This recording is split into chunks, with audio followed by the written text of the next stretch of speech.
പിന്നെ അറിയാമല്ലോ നമ്മുടെ ഒരു കൾച്ചറിൽ എങ്ങനെയാണെന്ന് വെച്ച് കഴിഞ്ഞാൽ ചിലപ്പം ഒരു കുട്ടിയായിരിക്കും, ഒരു ജോയിൻറ്റ് ഫാമിലി ആയിരിക്കും, ഗ്രാൻഡ് പേരൻസ് ഉണ്ടാവും, ഭയങ്കര ഓവർ പ്രൊട്ടക്ഷൻ, ഓവർ പാമ്പറിങ് ഉള്ള ഫാമിലി ഉണ്ട്.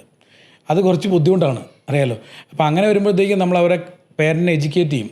ഏത് രീതിയിലാണ് കുട്ടികൾക്ക് ബിഹേവ് ചെയ്യേണ്ടത്, എങ്ങനെയാണ് ആ കുട്ടീൻ്റെ റൂട്ടീൻ നിങ്ങൾ മാറ്റേണ്ടത്, ഏതൊക്കെ കാര്യങ്ങളാണ് പേരൻറ്റിങ് സ്റ്റൈലിൽ മാറ്റം വരുന്നുണ്ട്. കാരണം നമ്മൾ ഈ ഒരു കണ്ടീഷനിൽ ഒരു 30% ഉള്ളൂ ആദ്യം കുട്ടിക്ക് നമുക്ക് ചെയ്യാൻ പറ്റത്തുള്ളൂ. 70% കുട്ടിയുടെ ചുറ്റിരിക്കുന്ന ആളുകളാണ് മാറേണ്ടത്. കാരണം നമ്മൾ പറയുന്നു എല്ലാവരും കുറച്ച് സ്ക്രീനൊക്കെ കുറയ്ക്കണം, അല്ലെങ്കിൽ നിങ്ങൾ അവൻ്റെ പുറത്ത് കൊണ്ട് കളിപ്പിക്കാൻ കൊണ്ടുപോകണം, മദർ ടൈം കുറച്ച് സ്പെൻഡ് ചെയ്യുകയാണെങ്കിൽ കുറച്ചുകൂടെ നല്ലതായിരിക്കും, അല്ലെങ്കിൽ അവൻ്റെ ഐ കോൺടാക്റ്റ് മെയിൻറ്റെയിൻ ചെയ്ത് സംസാരിക്കണം, അല്ലെങ്കിൽ അവൻ്റെ കൂടെ ഫ്ലോർ ടൈം കുറച്ചുകൂടെ അവൻ്റെ കൂടെ കളിക്കണം എന്നൊക്കെ പറയും. അപ്പോൾ അങ്ങനെ കുറച്ച് കൗൺസിലിങ്ങും പേരൻ്റൽ ഗൈഡൻസും കൊടുത്ത ശേഷം അപ്പോൾ തന്നെ ഇമ്പ്രൂവ്മെൻറ്റ് വന്നു തുടങ്ങും.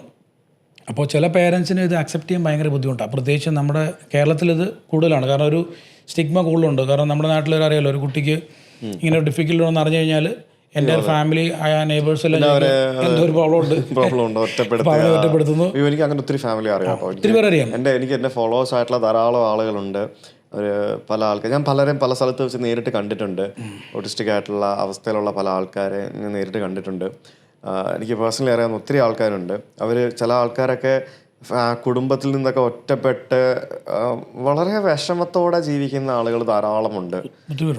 കാരണം ഇതെന്താണെന്ന് പോലും ഫാമിലിയിലെ ബാക്കിയുള്ള ആളുകൾക്ക് മനസ്സിലാക്കാതെ അവർ എന്താ പറയുക, നിങ്ങൾക്ക് ഇത് വേറെ എവിടെയെങ്കിലും കാണിച്ചൂടെ, ഇല്ലെങ്കിൽ ആയുർവേദം കാണിച്ചൂടെ, ഇല്ലെങ്കിൽ മറ്റേ ചെയ്തുകൂടെ, മന്ത്രവാദം ചെയ്തുകൂടെ, അങ്ങനെയൊക്കെ ചിന്തിക്കുന്നതും പറയുന്നതായിട്ടുള്ള ആൾക്കാർ ഇപ്പോഴും ഉണ്ടെന്നേ. ഇതിലുണ്ട്. അതായത് നമുക്കിപ്പം ഇതിൻ്റെ പേരിൽ വെച്ചാൽ ഒരു ഡിസിഷൻ മേക്കിംഗ് എടുക്കുന്നത് അവരായിരിക്കത്തില്ല. അതെ, ചിലപ്പോൾ ഗ്രാൻഡ് ഫാദർ പറയും, അല്ലെങ്കിൽ മദറിൻ്റെ ഫാമിലി എന്ന് പറയും, ഇന്ന സ്ഥലത്ത് ഡോക്ടറെ കൊണ്ട് കാണിക്കും. ഇപ്പോൾ ഇവർക്ക് തന്നെ തീരുമാനം എടുക്കാൻ പറ്റാതെ വരും. അപ്പോൾ നമ്മളെപ്പോഴും പറയുന്നത് വെച്ചാൽ ഇതിനകത്ത് തീരുമാനം എടുക്കേണ്ടത് ആ കുട്ടിയുടെ പേരൻസാണ്. അപ്പോൾ നമ്മൾ ഇതിൽ തന്നെ സിംഗിൾ പേരൻസ് ഒത്തിരി പേരുണ്ട്. അതായത് ഇതിൻ്റെ പേരിൽ ഡൈവേഴ്സ് ചെയ്ത് പോകുന്ന ആളുകൾ എനിക്കറിയാം. ഒരു വീട്ടിൽ എനിക്കറിയാവുന്ന ഒരു പേരൻ, അവർ അയർലൻഡിലാണ്, അവർക്ക് 3 കുട്ടികളാണ്. 3 കുട്ടികൾക്ക് ഓട്ടിസമാണ്. അവരുടെ ഹസ്ബൻഡും വൈഫും ഓൾട്ടർനേറ്റ് ഡേയ്സാണ് ജോലിക്ക് പോകുന്നത്. അപ്പം അത്രയ്ക്ക് അഫക്റ്റഡ് ഫാമിലീസ് നമുക്കുണ്ട്. അപ്പം ഇത് പേരൻറ്റ് അക്സെപ്റ്റ് ചെയ്താൽ 50% പ്രോബ്ലം തീർന്നു. അക്സെപ്റ്റ് ചെയ്യുന്നവരെ കുറച്ച് ബുദ്ധിമുട്ടുണ്ടാവും. ചില പേരൻസ് അക്സെപ്റ്റ് ചെയ്യുന്നത് 2, 3, 4 വർഷം കഴിഞ്ഞിട്ടാണ്. അപ്പോൾ അവർ ആദ്യം വരുമ്പം നമുക്ക് തന്നെ അറിയാമല്ലോ, ഇതൊരു ഫസ്റ്റ് എക്സ്പീരിയൻസ് ആയിരിക്കും. അപ്പോൾ അവരാദ്യം വന്നു, ഒന്ന് കണ്ടു നോക്കി, ഇത് തന്നെയാണോ ഇതിൻ്റെ ചികിത്സ, ഇത് തന്നെയാണോ ഇതിൻ്റെ ഭാഗം എന്ന് വെച്ചിട്ട് അടുത്ത സ്ഥലത്ത് പോകും. അങ്ങനെ 2-3 സ്ഥലത്ത് പോയിട്ട് തിരിച്ച് വരുന്നവരുണ്ട്. അപ്പോൾ നമുക്കത് അവരുടെ ചോയ്സാണ്. നമുക്ക് അവരെ അവരുടെ ഒരു കുഞ്ഞിന് വേണ്ടിയിട്ട് എന്തും അവർ ചിലവാക്കാമെന്നായിരുന്നു. പക്ഷേ ഇതിൻ്റെ പേരിൽ ഒരു കൂട്ടം ആളുകൾ ചൂഷണം ചെയ്യുന്നവരുണ്ട്. അതായത് ഓൾട്ടർനേറ്റീവായിട്ടുള്ള പല മെത്തേഡ്സ് പറഞ്ഞിട്ട് ഇതിനെ ക്യൂർ ചെയ്യാം, അല്ലെങ്കിൽ ഇതിനെ മാറ്റിയെടുക്കാം എന്ന് പറഞ്ഞ് പോകുന്ന, ഉദാഹരണം പറയുകയാണെങ്കിൽ stem cell therapy. Stem cell therapy ഒത്തിരി അസുഖങ്ങൾക്ക് നമുക്ക് ഉപയോഗിക്കാവുന്നതാണ്. പക്ഷേ ഓട്ടിസത്തിന് സ്റ്റെം സെൽ തെറപ്പി ബാൻഡാണ്. ഈയിടയ്ക്ക് സുപ്രീം കോടതി വരെ അതിന് റൂളിംഗ് കൊണ്ടുവന്നു. ബോംബെയിൽ ഒരു ഹോസ്പിറ്റൽ ചെയ്യുന്നുണ്ടായിരുന്നു.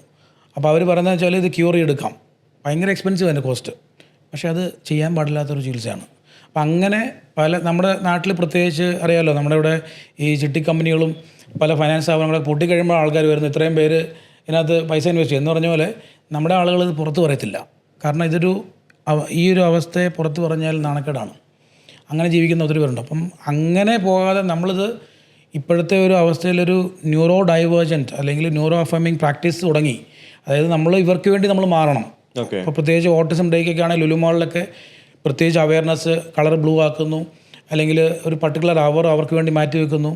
ഇപ്പോൾ എയർപോർട്ടിൽ തന്നെ, ബാംഗ്ലൂർ എയർപോർട്ടിൽ തന്നെ നമുക്കൊരു ലോഞ്ച് സെപ്പറേറ്റ് ആയിട്ടുണ്ട് ഈ കുട്ടികളെ. ഞാൻ ബാംഗ്ലൂർ മാത്രമല്ല പല എയർപോർട്ടുകളിലും കണ്ടിട്ടുണ്ട് കേട്ടോ. ഞാനിപ്പോൾ സിയാറിൽ ഞങ്ങൾ പ്രപ്പോസ് കൊടുത്തിട്ടുണ്ട്. അപ്പോൾ ഇവിടെയൊക്കെ എന്താ വെച്ചാൽ നമ്മളിപ്പോൾ ക്യൂ നിൽക്കുമ്പം, ഇപ്പോൾ ഇമിഗ്രേഷൻ നിൽക്കുവാണെങ്കിലോ അല്ലെങ്കിൽ ബോർഡിംഗ് എടുക്കാൻ നിൽക്കുമ്പോൾ ഈ കുട്ടികളെ മാനേജ് ചെയ്യാൻ ഭയങ്കര ബുദ്ധിമുട്ടാണ്. പക്ഷേ ഈ പേരൻസ് പറയത്തില്ല. ഞാനൊരു പ്രാവശ്യം ദുബായിക്ക് പോയപ്പോഴത്തേക്കും ഒരു പേരൻറ്റ് നിൽക്കുക, എനിക്ക് മനസ്സിലായി ഈ കുട്ടി കോട്ടസാണ്. ഞാൻ അവരോട് പറഞ്ഞു, അവർ ചെയ്യുന്നില്ല. ഞാൻ ആ CSF ഉദ്യോഗസ്ഥനോട് പറഞ്ഞു, ഈ കുട്ടിക്ക് ഇച്ചിരി ബുദ്ധിമുട്ടുണ്ട്, ഇവരെ പെട്ടെന്ന് കയറ്റി വിടുന്നു. അപ്പോഴവർ കയറ്റി വിട്ടു. അപ്പം നമ്മൾ അങ്ങോട്ട് പോയി പറയാതെ ഒരാളും നമുക്ക് ഹെൽപ്പ് ചെയ്യാനായിട്ട് ചിലപ്പോൾ വന്നില്ല. കാരണം ഇതൊരു ഫിസിക്കൽ ഡിസബിലിറ്റി, ഒരു വീൽ ചെയറിലൊരു കുട്ടി വരുവാണെങ്കിൽ നമുക്ക് മനസ്സിലാവും. പക്ഷേ ഇത് അങ്ങനെ നമുക്ക് ഫിസിക്കലി ഇതിനകത്ത് ചെയ്യാൻ പറ്റത്തില്ല.